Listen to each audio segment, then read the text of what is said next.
Well, good morning, Ranger. Welcome to the studio. How you feeling this morning? I'm feeling great, well rested. Finally got more than 8 hours of sleep, so feeling Hey, good. hey, congratulations. And you had a 24-mile walk yesterday? Yep, just 24, nothing crazy. See, folks, he's just 24, right? How many of us could do 5? That's pretty good. That's pretty good. Well, Ranger it's within range coaching, correct? Yes, sir. All right. So tell us about within range coaching and what you're doing. Yeah, so Within Range Coaching is my life coaching practice. I started early 2022. I coach entrepreneurs, nonprofit leaders, and community members to build a life worth remembering. One of my big things is making sure that people don't live with regrets. So do the crazy thing, do the thing that you've always wanted to do, ask the girl, start the business, that kind of a mentality. And that really helped push me if I was going to, help other people, chase their dreams, do what they want to do the crazy thing. I also kind of need to do that and be a living example and quite literally walk the walk. Wow. So, as we were kind of discussing yesterday, I'm walking across America, and I got the idea originally from a singer named Mike Posner in 2018. He did a walk across the country. Mm-hmm. And initially, when I saw that, I was still in college and I was having my own rough patch through university. Right. But when I saw that, that's amazing. That's cool. How neat. How magnificent. He's sharing all these great stories, these challenges that he's overcoming. And I thought, wow, that's great. I wish that I could do something like that, but it's not for people like me. I'm not a multimillionaire singer. I don't write songs for Maroon 5 and Justin Bieber. I'm just a normal guy. Yeah, I can relate. Yeah. But then, so graduated December 2019. COVID hit, got thrown through the ringer. I think I was telling you yesterday, I had like 8 or 9 different jobs between 2020 and 2022. Difficult period, yeah. Yeah. And, the idea for the walk never left. So 2-3 years down the road, I saw that another gentleman had just finished his walk across the country, and he posted a video on TikTok, and who else would be there but Mike Posner? Mm-hmm. And I was like, wow, who's this random dude that just walked across the country that walked with Mike Posner again? Yeah. But it turns out his name was Ranger Kielak, and Mike joined him for the last mile because he inspired Andrew's walk. Mm-hmm. I started looking into Andrew. I was like, wait a second, this is just a normal guy. Yeah. Like, he was in Boy Scouts. He had this past experience, but like he's kind of just like me. Yeah. And I started looking into him a bit more, and I found another gentleman named Mark Dudek who did a podcast for his walk across the country. And same thing, like, he's just a normal dude. And then I started looking at Mike Posner's interviews before, during, and after the walk. And same thing, like, he was talking about how, he had all these reasons and excuses for not doing the walk until he finally did it. Yeah. And, I have a wedding coming up. I have this coming up. I don't know if I have the right experience or the tools or the resources. Mm-hmm. And then I kind of realized, like, I'd put this guy on a pedestal, but he's also just a normal dude. He's human. He's human. Whoa. Who would have thought? Wow. So, yeah. just that, seeing that others had done it, and then hearing, I guess, what was going on behind the scenes for Mike made me realize, wait a second, I'm just a normal dude. These guys are just normal dudes. I can do this. Yeah. So you're kind of going to be, what you've decided to do is pick up and carry on the torch of inspiration. Yeah. And pass that on. Yeah, and that's I think there's 4 or 5 other people that are out, at least 4 or 5 others that are out walking across somewhere in the nation right now. So yeah. it's a whole thing. Yeah. Now, when we started out, you said 24 miles was nothing, but your first when you first started, you started from South Carolina, right? Yes, sir. Yep. And so it took you a while to get where 24 miles was. Yeah, I was looking at it yesterday, and my very first day was 21 miles, and I didn't cross 30 miles until I think my 31st day. Okay. So it took you a little time, but that's the thing. But realizing you're human, realizing you have the potential to do this, and setting that challenge out before yourself to make it happen. Exactly. Yeah. Just being able to, I call it building a stack of proof. Mm-hmm. I think that's something that people can take away from any industry, whatever they're doing. Like, in order to know that you can do something, you have to go and do it. Right. And, when I hit my first 20-mile day, my first 30-mile day, my first insert whatever, it's like, okay, now the bar is raised. Like, now I know I can go further. Mm-hmm. And I know that I can go further than that just based off of, timing and this and that. And I think that that's something that a lot of folks can use in their everyday life. Yeah, and some of that life coaching, like you said, that stack of proof, being able to get the evidence for yourself and get out of that belief that you can't do something by doing little things and writing that down and putting those achievements there. you eventually get from South Carolina to California. You get from where you are today to where you want to be tomorrow. But like any journey across the country, you kind of got to know where you're going. Exactly. Yeah. You have to have a general idea of where you're going. And then I guess what the joke of always, like, at the end of the day, just walk west. Like, I have a general idea of where I'm going. Yeah. And you had, like it says, with the Ruidoso fires and the South Fork fire and all Mhm. that, you actually had to change your route a little bit and adapt. That's just here in New Mexico. I'm sure you had other adventures along the way. Yeah. No, the Ruidoso fires were the biggest change in the route, which, I mean, everything considered is not that big of a deal. Yeah. So Yeah, it was pretty. Yeah. Now, you said life coaching. Now, this was something you actually participated in yourself. You actually had a coach help you a little bit, and that's kind of what inspired Yeah. you. Yeah, so 2021, I was working as a tasting room associate in a vineyard, Mm-hmm. and I was just, I don't know, it was a super slow day. I was serving a table of gentlemen, and one of them, I don't know, a few Cabernets and Sauvignons in.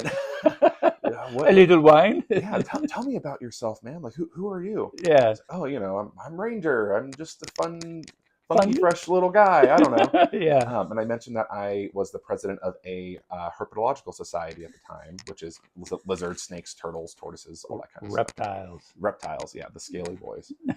And girls. Yeah. And he said, oh, you got to talk to my friend Jocelyn. I was like, okay, cool. Yeah. And I met up with Jocelyn. You know, she was an animal trainer, did all this amazing stuff. Mm-hmm. And then she mentioned that she knew the other gentleman through their life coaching program. Okay. Oh, what's that? Oh, you know, we help people build confidence, get past their own stories, health, wealth, relationships, whatever you want to do. Like, we help you get past your own beliefs and get out of your own head to get where you want to go. Yeah. Now, how do you get out of your own stories? How do you get out of your stories? How do you do that? We got to know you're telling them first. Oh, Yeah. Well, that's a good start. Yes. So I think that's one of the biggest quotes that kind of like made that shift for me, that made me really dive in that, hiring a life coach to begin with was, we question all of our beliefs except for the beliefs we truly believe in, and those we never question. Because there's some things that are just so ingrained in us. That's just how we see the world. That's our own worldview. Yeah. And if we never, I don't know, bring into the light or see it for what it really is, or have someone say, hey, do you know that you see the world this way? This is your assumption. You're taking it for granted. Yeah. Yeah, this is your assumption. I think that's one of the biggest things, is just being aware that, I don't know, it can sound kind of woo-woo, but just the beliefs that you have, the thoughts that you have, are kind of seeing them as a separate thing from you. Right. And being able to truly evaluate what's going on and saying, does this belief serve me in getting where I want to go? Right. You take your identity, what you assume is your identity, and if you can discern and differentiate your identity from those things, Mm-hmm. you can move them out from your identity as objects you can evaluate. Exactly. Values you can look at, because you realize that they don't necessarily have to be you. If they serve you and they're good, you can bring them back in. Mm-hmm. But you can take them out and take a look at them, and does it work? Yeah. Yeah, truly be able to pull it out and say, okay, look at it from this side. What about this way? What about this way? And that's what a coach helps you do, is say, hey, you have this belief. Let's look at it a little bit. Yeah, kind of like a garage. Yeah. You can pull it into my garage. We'll take the engine out, take a look at it. Exactly. To really understand what's going on, like how you tick as a person. Otherwise, how will you know if you're being the person that you want to be to get where you want to go? Right, because a lot of things, some of those deep things, they come from our youth, and they may be serving us or not serving us, and we often find ourselves in conflict with our dreams and our desires and our ambitions, mm-hmm. in ways that we don't understand, and a life coach can kind of pull you into the garage, open up the hood, and kind of do that through questioning, right? Yeah, questioning, reflecting. I mean, because some of the biggest things, I talked a little bit about like how I was being in my relationship with my now fiance. Mm-hmm. Just the simple things, something as simple as, well, she should know that. You're right. My coach would say, well, how would she know that? Mm-hmm. And I kind of sit there like, dang it, how would she know that? You're right. Like, I've never told her that. I've never said that that's how I prefer to be with in the moment. You know what I mean? What I want from this relationship. Exactly. So it's just like very simple things like that, where you're just so like, this is the truth. This is how it is. The coach kind of sits down and says, well, how do you know that to be true? And then you can take that into your life, because the deep work happens in the coaching call, but the actual laying of the ground, the actual landscaping happens outside of the call. Right. What you do with the questions that are asked for you, how those keep you up at night sometimes. Yeah. but how those work through you, because a good coach has good questions, and their perception, because a lot of those things like Ranger was talking about, they're inside, you can't necessarily see them. We all have we have a great time seeing others, and we can judge others and evaluate others like no tomorrow. Mm-hmm. But judging and evaluating ourselves honestly and openly is very difficult. And a life coach can have that outside perspective to help you see the parts that are making you up, pull those out and take a look at them and ask you the difficult question. Is that working for you? Exactly. And that's the biggest thing too, is that with a coach, like my job, if I ever catch myself judging, recommending, suggesting, like that's not my job. Right, exactly. My only job is to say, hey, you're doing this thing. Mm-hmm. Do you see this? Does this serve you? And then you make the decision. And it doesn't matter what I think, because again, it's not my life. But it's just to help you figure out what's going on and really evaluate it. Yeah, and that's a key thing, folks, because a good coach really has to respect your sovereignty of choice. In the end, he can ask questions, he or she can ask questions and point things out, but it's your life. It must be your choice. And anyone that tries to steal that choice from you in a way, you wind up becoming dependent on them, because now they're making choices and decisions for you.